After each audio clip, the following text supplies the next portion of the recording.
তুরস্কের রাজধানীতে প্রেসিডেন্ট এরদোয়ানের পদত্যাগের দাবিতে ব্যাপক বিক্ষোভ দেখা দিয়েছে, যা দেশটির সাম্প্রতিক রাজনৈতিক পরিস্থিতিকে আরও জটিল করে তুলেছে। রাজধানীর কেন্দ্রীয় সড়ক, প্রধান স্কয়ার ও গুরুত্বপূর্ণ মোড়গুলোতে হাজার হাজার মানুষ প্লাকেট, ব্যানার ও জাতীয় পতাকা নিয়ে নেমে আসেন। তারা সরকারের বিরুদ্ধে ক্ষোভ প্রকাশ করে এবং দীর্ঘ সময় ধরে ক্ষমতায় থাকা এরদোয়ানের পদত্যাগের দাবি জানায়। বিক্ষোভকারীরা একযোগে স্লোগান দিতে থাকেন, পদত্যাগ করো এরদোয়ান, চাই গণতন্ত্র, চাই স্বাধীনতা। এমন ধ্বনিতে আস্কারার রাজপথ মুখরিত হয়ে ওঠে।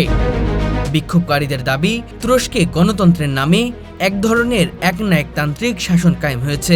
এরদোয়ান সরকারের অধীনে ভিন্নমত প্রকাশের স্বাধীনতা মারাত্মকভাবে সংকুচিত হয়েছে, গণমাধ্যমের উপর নিয়ন্ত্রণ বাড়ানো হয়েছে এবং রাজনৈতিক বিরোধের কণ্ঠ রোধ করা হয়েছে। তারা অভিযোগ করেন, দেশটির বিচার ব্যবস্থা রাজনৈতিক প্রভাব মুক্ত নয় এবং মানবাধিকার লঙ্ঘনের ঘটনা দিন দিন বাড়ছে।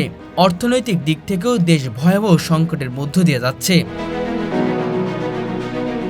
দীর্ঘদিন ধরে চলমান মূল্যস্ফীতি, মূল্যবৃদ্ধি ও বেকারত্ব সাধারণ মানুষের জীবনকে বিপর্যস্ত করে তুলেছে। মধ্যবিত্ত ও নিম্ন মধ্যবিত্ত শ্রেণীর সবচেয়ে বেশি ক্ষতিগ্রস্ত হচ্ছে। ফলে জনগণ হতাশা, ক্ষোভ প্রকাশ করে রাজপথে ফেটে পড়েছে।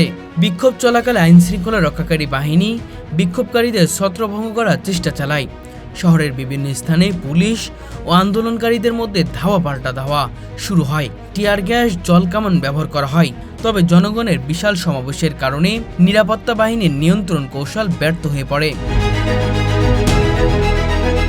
অনেক জায়গায় বিক্ষোভকারীরা পুলিশি বাধা অমান্য করে অবস্থান কর্মসূচি চালিয়ে যান।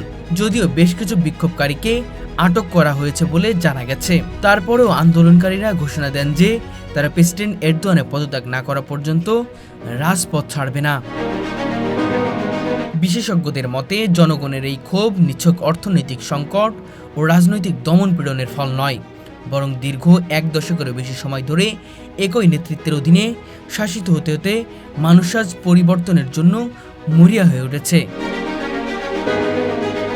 সবশেষে বলা যায়, তুরস্কের রাজনীতিতে এই বিক্ষোভ এক নতুন অধ্যায়ের সূচনা করেছে। আন্দোলনকারীরা যেমন দৃঢ় প্রতিজ্ঞ, তেমনই সরকারের অবস্থান অনড়। এই সংঘাত যদি সমঝোতায় না পৌঁছায়, তবে পরিস্থিতি আরও ভয়াবহ আকার নিতে পারে।